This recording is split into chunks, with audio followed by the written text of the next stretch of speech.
बदलते भारत की शान।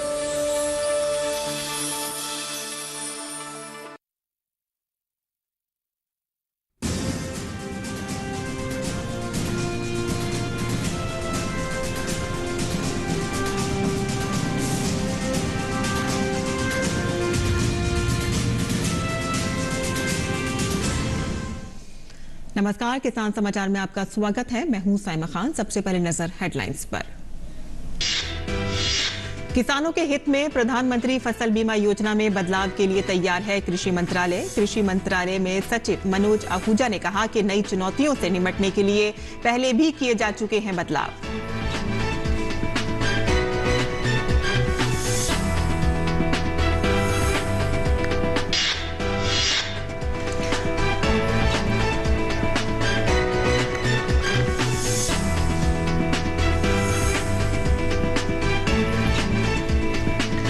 और जम्मू कश्मीर के भारत पाक अंतर्राष्ट्रीय सीमा पर गेहूं की बुआई शुरू। सुरक्षा एजेंसियों और यूटी प्रशासन ने किसानों का पूरा समर्थन देने का आश्वासन दिया। और खाद की किल्लत की खबरों के बीच मध्य प्रदेश सरकार ने किसानों के लिए खाद उनके घर पहुंचाने की सेवा करेगी शुरू। किसानों ने कहा कि खाद की घर पहुंच सेवा से किसानों को मिली है राहत। घर पहुंच सेवा में गांव में ही खाद होंगी उपलब्ध।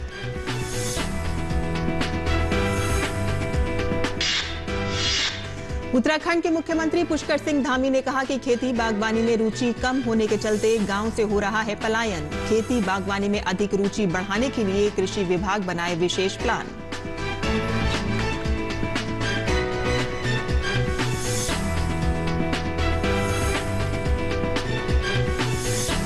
और अब समाचार विस्तार से। सरकार जलवायु संकट और प्रौद्योगिकी में नई तकनीकी को देखते हुए किसानों के हित में प्रधानमंत्री फसल बीमा योजना PMFBY में बदलाव के लिए कृषि मंत्रालय तैयार है। कृषि और किसान कल्याण मंत्रालय के सचिव मनोज आहूजा ने कहा कि 2016 में इस कार्यक्रम की शुरुआत के बाद से कई नई चुनौतियों से निपटने के लिए इसमें बड़े बदलाव किए जा चुके हैं। उन्होंने बताया कि 2018 में भी इस स्कीम में मूलभूत बदलाव किए गए हैं और इसमें किसानों के लिए फसल नुकसान की जानकारी देने की अवधि 48 घंटे से बढ़ाकर 72 घंटे करना शामिल है। सचिव ने कहा कि उपयुक्त खेती के अनुरूप फसल बीमा योजना की पहुंच और इसके संचालन में नवाचार, डिजिटीकरण और प्रौद्योगिकी महत्वपूर्ण भूमिका अदा कर रहे हैं। मंत्रालय ने कहा कि PMFBY किसानों के पंजीकरण के मामले में फिलहाल दुनिया की सबसे बड़ी फसल बीमा योजना है, जिसके अंतर्गत हर वर्ष औसतन 5.5 करोड़ पंजीकरण किए जा रहे हैं। प्रीमियम प्राप्ति के मामले में ये विश्व की तीसरी सबसे बड़ी योजना है।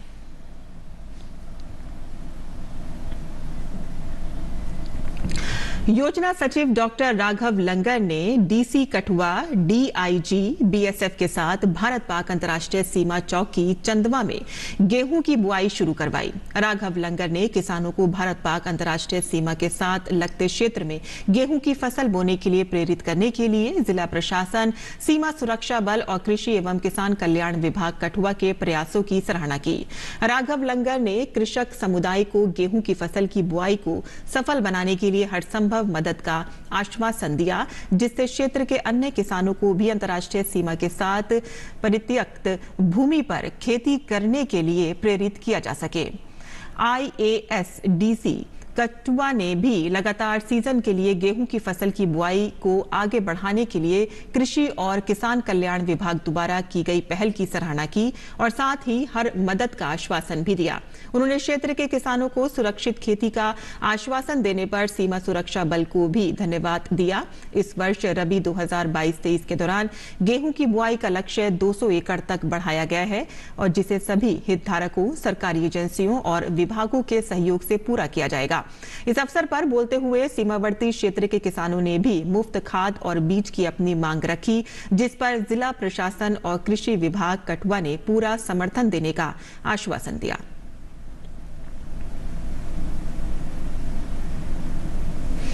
किसान और खाद की किल्लत की खबरों के बीच मध्य प्रदेश सरकार की किसानों के लिए खाद उनके घर पहुंचाने की सेवा के नए नवाचार का असर प्रदेश में देखने को मिल रहा है।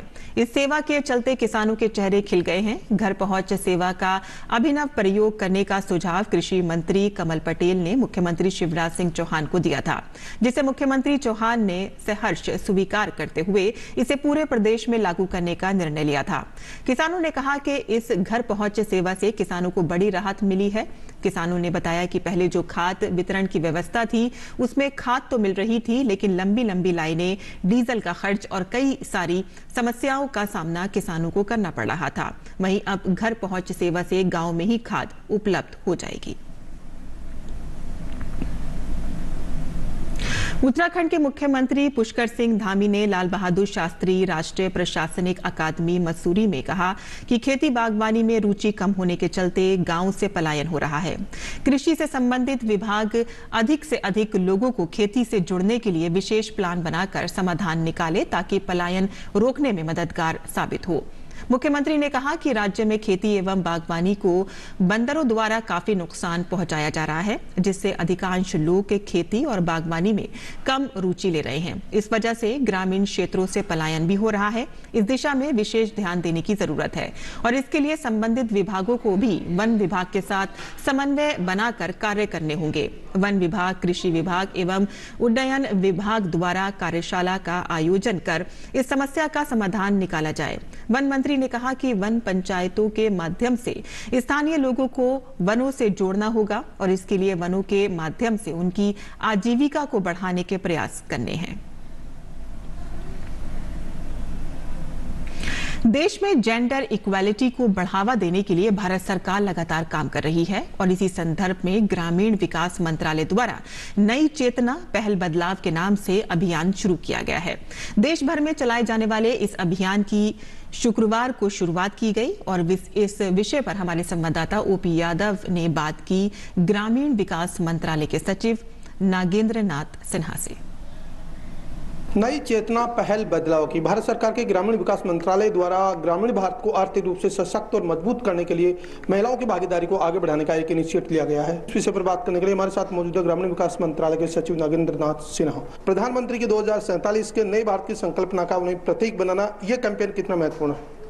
ये बहुत महत्वपूर्ण है क्योंकि ये जो संविधान प्रदत्त गारंटीज है उसको मूर्त रूप देता है। तो इसलिए हमारे विचार से न सिर्फ हम आर्थिक रूप से सशक्त उन्हें बना रहे हैं, बल्कि उनकी जो निजता है उसको पूरा स्वरूप हम दे रहे हैं। उसकी जो विकास की संभावनाएं हैं उस पूरी संभावना को हम साकार कर रहे हैं। मंत्रालय की बात करें, पंचायती राज मंत्रालय के जरिए आज भी बहुत सारी महिलाएं हैं गांव में, इस कैंपेन में उनको किस तरह हम जोड़ सकते हैं? त्रिस्तरीय महिलाएं हैं, ये इनकी भूमिका बहुत महत्वपूर्ण है। पहली बात तो ये एक रोल मॉडल है बाकी बहनों के लिए, और दूसरी बात ये है कि जब पंचायती राज व्यवस्था के लोग इस मामले में पहल करेंगे, लोगों को बताएंगे कि इस तरह के मामलों में चुप रहना सही कदम नहीं है और इसके लिए आप कहाँ मदद प्राप्त कर सकते हैं, तो तब जाके ही बात आगे बढ़ पाएगी। और मुझे लगता है कि और हमारी पंचायती राज मंत्रालय इसमें हमें कोऑपरेट भी कर रहा है ताकि जो पंचायती राज संस्था और स्वयं सहायता समूह की संस्थाएं मिल के इस बात पे जो चुप्पी गांव में अक्सर रहती है उस चुप्पी को तोड़ सकें और बहनों को पूरा अधिकार दिला सके। देश आज़ादी का अमृत महोत्सव मना रहा है, ऐसे में इस तरह के कार्यक्रमों के जरिए ग्रामीण भारत की महिलाओं को किस तरह में एम्पावर्ड कर सकते हैं? हम तो ये चाहते हैं कि हमारी बहनें पूरी तरह से सशक्त हों, आर्थिक रूप से भी, सामाजिक रूप से भी, और उनको भी अपने आप को एक्सप्रेस करने का उतना ही मौका मिले जितना हमारे पुरुष भाइयों को मिलता है। सब मिल के आज अगर 1.5 आबादी काम कर रही तो 1.5 आबादी की जगह पर 2 आबादी काम करे। मुख्य थीम लाइन हम क्या देख सकते हैं अगर रिजल्ट ओरिएंटेड बात करें? वायलेंस को पहचाने, उसके बारे में बोलें और मदद प्राप्त करें। तो ये ग्रामीण विकास मंत्रालय के सचिव नागेंद्र नाथ सिन्हा, जिनका मानना है कि ग्रामीण भारत की आधी आबादी को आर्थिक रूप से सशक्त और मजबूत बनाने के लिए न केवल मंत्रालय लगातार कई कार्यक्रम चला रहा है, बल्कि संविधान प्रदत्त अधिकारों को देकर उन्हें आर्थिक रूप से सशक्त और मजबूत बनाने का प्रयास भी कर रहा है। मेरे सहयोगी कैमरामैन शैलेंद्र चौहान के साथ में OP Yadav, DD news, Delhi. और जम्मू कश्मीर के उपराज्यपाल मनोज सिन्हा की अध्यक्षता में हुई प्रशासनिक परिषद की बैठक में केंद्र शासित प्रदेश जम्मू कश्मीर के पशुओं को हुए लंपी त्वचा रोग के कारण प्रभावित किसानों को मुफ्त दवाओं के प्रावधान के प्रस्ताव को मंजूरी दी गई। बैठक में उपराज्यपाल के सलाहकार और मुख्य सचिव ने भाग लिया। जम्मू कश्मीर में सभी 20 जिले इस बीमारी से प्रभावित हैं, जिनमें 56,146 मवेशी आज तक संक्रमित हुए हैं, जिनमें से 1,564 की मौत हो चुकी है। प्रभावित किसान चिकित्सा व्यय के कारण संकट में हैं, जो 6,000 रुपए से लेकर 10,000 रुपए है, और तदनुसार किसानों को राहत प्रदान करने के लिए बीमारी के इलाज के लिए किसानों के वित्तीय बोझ को कम करने के लिए LSD प्रभावित किसानों को मुफ्त पशु चिकित्सा दवाओं का प्रावधान किया गया है। और अब चाहे सूखा पड़े या ज्यादा बारिश हो, अब उन किसानों को चिंता नहीं करनी है जिन्होंने प्रधानमंत्री फसल बीमा योजना के तहत अपनी फसल का बीमा कराया हुआ है। इस योजना का लाभ अब प्रदेश भर में दूरस्थ ग्रामों तक किसानों को मिल रहा है। देखिए मध्य प्रदेश के आकांक्षी जिले बड़वानी से जमीनी हकीकत से जुड़ी हमारी ये खास रिपोर्ट।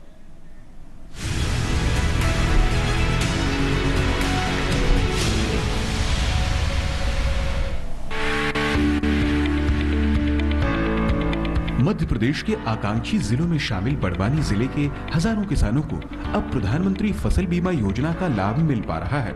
जिले के सिरवा विकास खंड में जिला सहकारी केंद्रीय बैंक सहित आदिम जाति सहकारी सेवा संस्था की ओर से किसानों को फसल बीमा कवर दिया जा रहा है, जिससे अब इन अन्नदाताओं को किसी भी प्राकृतिक आपदा में इस बात की चिंता नहीं है कि अगर फसल खराब हो जाए तो उनके परिवार का भरण पोषण कैसे होगा।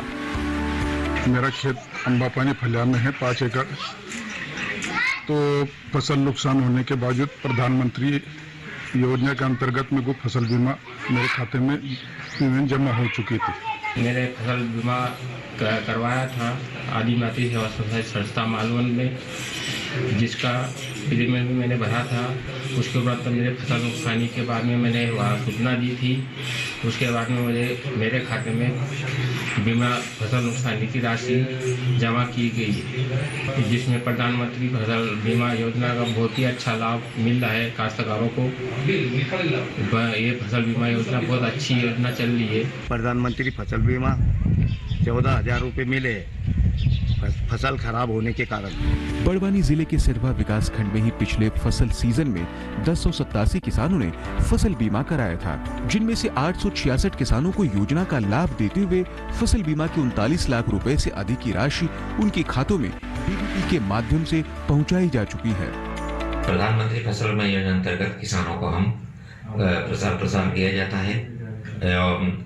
जिला सरकारी केंद्रीय में और समितियों के द्वारा वहाँ पे उनका रजिस्ट्रेशन किया जाता है और फसल बीमा का प्रीमियम लेके उनका बीमा किया जाता है। और फसल कटाई प्रयोग करके जो रिजल्ट भेजते हैं हम, उसका जो रिजल्ट आता है उसका जो मूल्यांकन निकलता है, उसके आधार पर किसानों को उसका बीमा क्लेम दिया जाता है। प्रधानमंत्री फसल बीमा योजना अंतर्गत बीमा किया गया था, जिनकी प्रीमियम 7,94,000 के समथिंग दी गई थी। उसका क्लेम हमें 866 सदस्य 39 लाख से अधिक की प्रीमियम हमको प्राप्त हुई, जो किसानों के खातों में डीबीटी के माध्यम से जमा हुई है। एवं आने वाले वर्षों में हम सदस्यों को प्रोत्साहित कर रहे हैं कि वो प्रधानमंत्री बीमा योजना का लाभ ले एवं इस योजना में अधिक से अधिक सम्मिलित हो। प्रधानमंत्री फसल बीमा योजना ने करोड़ों किसानों को विपदा के समय में बीमा राशि का लाभ देकर जहां संबल प्रदान किया है, वहीं मेरी पॉलिसी मेरे हाथ योजना ने इन किसानों को यह विश्वास भी दिलाया कि उनकी फसल का बीमा हुआ है और विपदा में ये पॉलिसी उनके काम आएगी। Bureau report, DD news.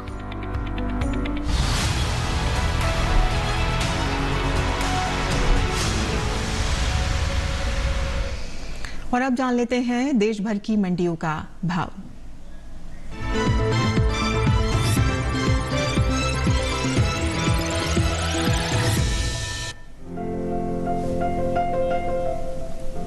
Bihar के किसान धान की पकी फसल की कटाई कर लें।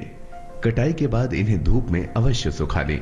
उसके बाद ही थ्रेसिंग करें और फिर धान की फसल का उचित भंडारण भी कर लें। बिहार के किसान इस समय गेहूं की विभिन्न किस्मों जैसे HD 2967, HD 2733, HD 2824 और DBW 187 की बुआई कर सकते हैं। इस समय बिहार में मसूर की बुआई का समय है। यहाँ के किसान मल्लिका के 75, अरुण PL 7712, KLS 218 और PL 5 किस्मों की बुआई कर सकते हैं। बुआई से पहले इनके बीजों को उपचारित जरूर कर लें। यहाँ आलू की बुआई के लिए खेत तैयार कर लें। खेत तैयार करते वक्त गोबर की खाद डालें।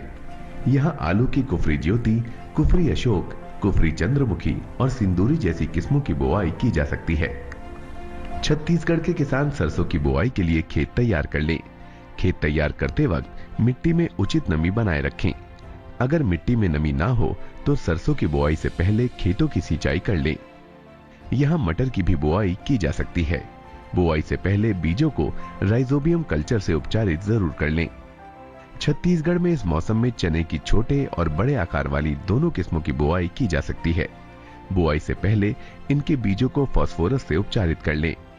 छत्तीसगढ़ में ही अरहर की फसल में इस समय मोज़ैक रोग देखने में आता है। ऐसे में इसकी रोकथाम के लिए संक्रमित पौधों को उखाड़ कर फेंक दें। साथ ही विशेषज्ञों की सलाह से फेनाजाक्विन 10 EC को 1 मिलीलीटर पानी में मिलाकर छिड़काव करें। छत्तीसगढ़ में इस समय प्याज, फूलगोभी, मिर्च, टमाटर, बैंगन और गाजर की बुआई की जा सकती है। यहाँ के किसान बाजरे की पकी फसल की कटाई कर लें।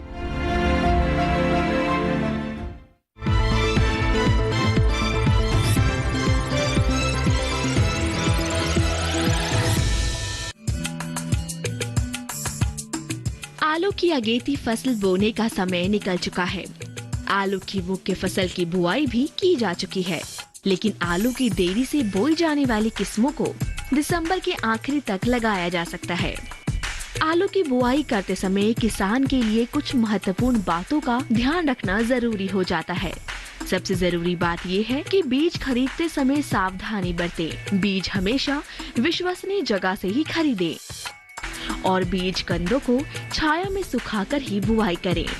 ध्यान रखें कि बोते समय कतार से कतार की दूरी 60 सेंटीमीटर और कंद से कंद की दूरी बीज के आकार के अनुसार हो। उदाहरण के लिए 20 ग्राम भार वाले कंदों की दूरी 15 सेंटीमीटर, 40 ग्राम वाले की 20 सेंटीमीटर, 60 ग्राम वालों की 30 सेंटीमीटर और 80 ग्राम वाले कंदों की दूरी 40 सेंटीमीटर होनी चाहिए।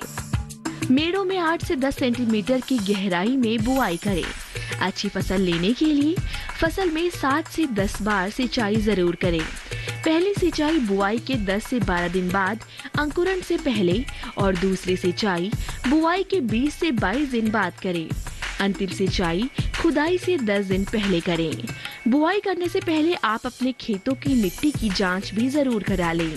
आलू की बुआई के लिए 1 हेक्टेयर में 180 किलो नाइट्रोजन, 60 किलो फास्फोरस और 100 किलो पोटाश की जरूरत होती है। जब पौध की ऊंचाई 8 से 10 सेंटीमीटर की हो जाए तो खुरपी की मदद से खरपतवार को साफ करते रहें। आलू में झुलसा रोग होने का खतरा बना रहता है। ये रोग पत्ती, डंठल और कंद सब पर लगता है। झुलसा रोग होने पर पत्तियों पर हल्के पीले धब्बे दिखाई देने लगते हैं। ध्यान रहे कि फसल में किसी भी तरह का छिड़काव करने से पहले कृषि विशेषज्ञों की सलाह जरूर लें। आप अपने नजदीकी कृषि विज्ञान केंद्रों से भी खेती से जुड़ी जानकारी ले सकते हैं।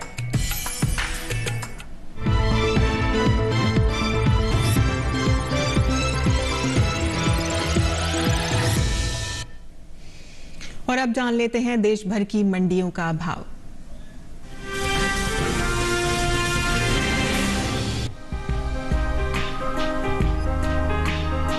गुरुवार को कुछ मंडियों में अरहर के सौदे तेजी के साथ हुए तो कुछ जगह कोई बदलाव नजर नहीं आया। एगमार्क नेट पर राजस्थान के लालसोट मंडी में 23 नवंबर को अरहर का भाव 4,350 रुपए क्विंटल रहा।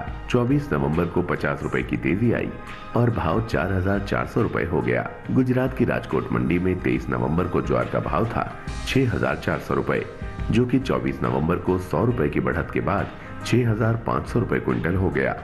जबकि राज्य की ही जम्बूसर मंडी में 23 नवंबर को अरहर का भाव 5,800 रुपए रहा। 24 नवंबर को इसमें कोई बदलाव नहीं देखा गया और भाव 5,800 रुपए पर ही टिका रहा। उत्तर प्रदेश की गाजियाबाद मंडी में भी अरहर का कारोबार स्थिर भाव पर हुआ। यहाँ 23 और 24 नवंबर को उसके सौदे बिना किसी फेरबदल के 6,650 रुपए पर हुए। घरेलू स्तर पर इस साल खरीफ अरहर की पैदावार में कमी देखने को मिल सकती है। बीते साल के मुकाबले इस बार अरहर की उपज में 5,40,000 टन की कमी हो सकती है।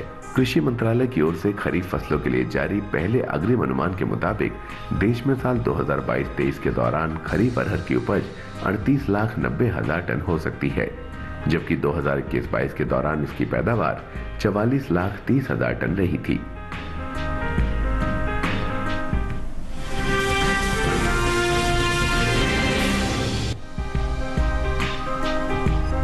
कृषि उपज मंडियों में गुरुवार को ज्वार के सौदों में स्थिरता के साथ कारोबार हुआ। हालांकि कुछ मंडियों में इस दौरान ज्वार के भाव में कमी देखी गई।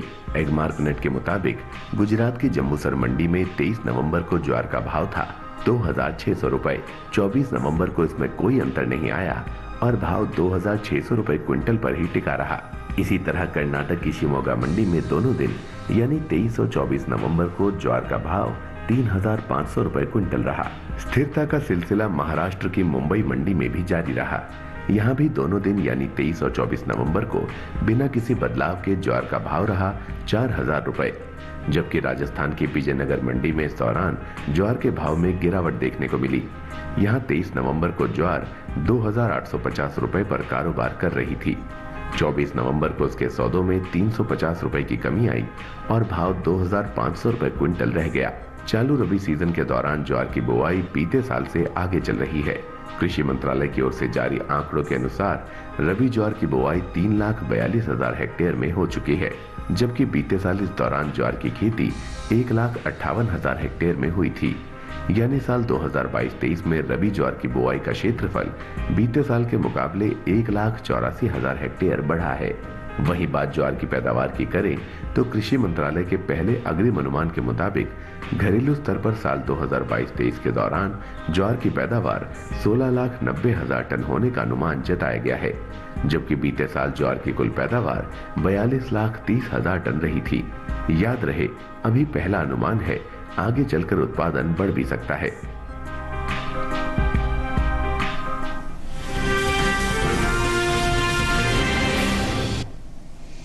और खेती किसानी से जुड़ी खबरों के बाद आइए अब नजर डाल लेते हैं कुछ और खास खबरों पर। नई दिल्ली में केंद्रीय रक्षा मंत्री राजनाथ सिंह ने हिंद प्रशांत क्षेत्रीय संवाद 2022 में मुख्य भाषण दिया। रक्षा मंत्री ने कहा कि वैश्विक समुदाय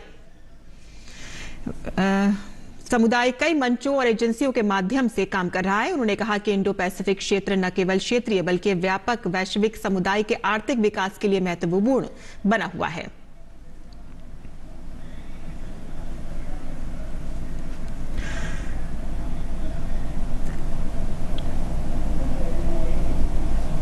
रक्षा मंत्री राजनाथ सिंह ने संबोधन में कहा कि वैश्विक समुदाय कई मंचों और एजेंसियों के माध्यम से काम कर रहा है।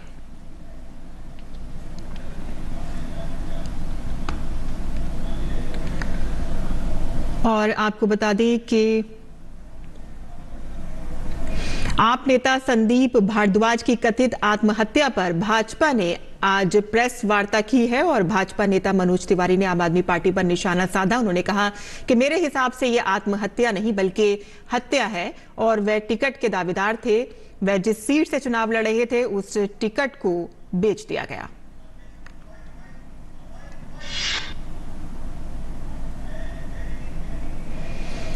आपको बता दें कि आपके नेता संदीप भारद्वाज की कथित आत्महत्या पर भाजपा ने प्रेस वार्ता की है। और अगली खबर की तरफ रुख कर लेते हैं, जहां दिल्ली के चांदनी चौक की भागीरथ पैलेस मार्केट की दुकान में भीषण आग लग गई है। दमकल विभाग को आग लगने की जानकारी रात 9:19 पर मिली थी और घटना के बाद से मौके पर अफरा तफरी मच गई।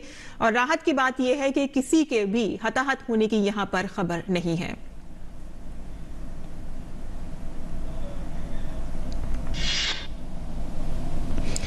वहीं भाजपा प्रवक्ता गौरव भाटिया ने आज दिल्ली के मुख्यमंत्री अरविंद केजरीवाल पर भ्रष्टाचार के आरोप लगाए हैं। उन्होंने कहा है कि आप सरकार ने दिल्ली में सरकारी स्कूलों में बच्चों के लिए कक्षाओं का निर्माण करने के बजाय दिल्ली की जनता को शराब के ठेके जगह जगह मुहैया करवा दिए हैं। अब आप सरकार का सच देश की जनता के सामने आ गया है।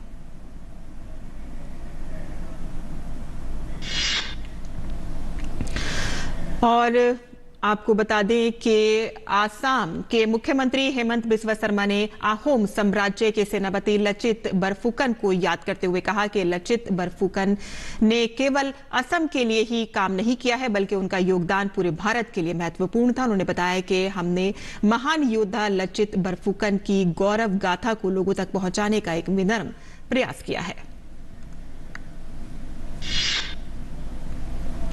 उत्तर प्रदेश की योगी सरकार अब प्रयागराज, आगरा और गाजियाबाद में भी पुलिस कमिश्नर सिस्टम लागू करने जा रही है। मुख्यमंत्री योगी आदित्यनाथ की अध्यक्षता में हुई बैठक में इस प्रस्ताव पर मुहर लगी। ध्यान रहे कि यूपी के 4 शहरों जिसमें लखनऊ, कानपुर, वाराणसी और नोएडा में पहले से ही पुलिस कमिश्नर सिस्टम लागू है।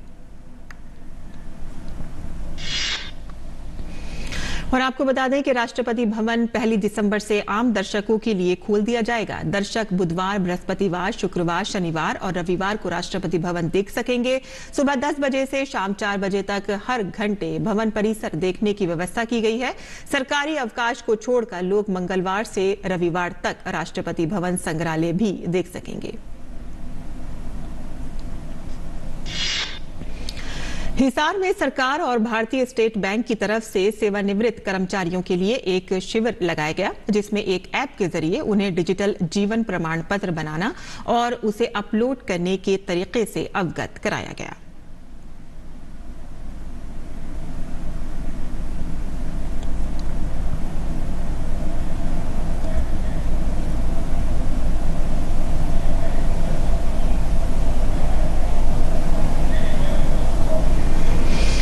किसान समाचार में आज के लिए बस इतना ही। अनुमति दें। नमस्कार।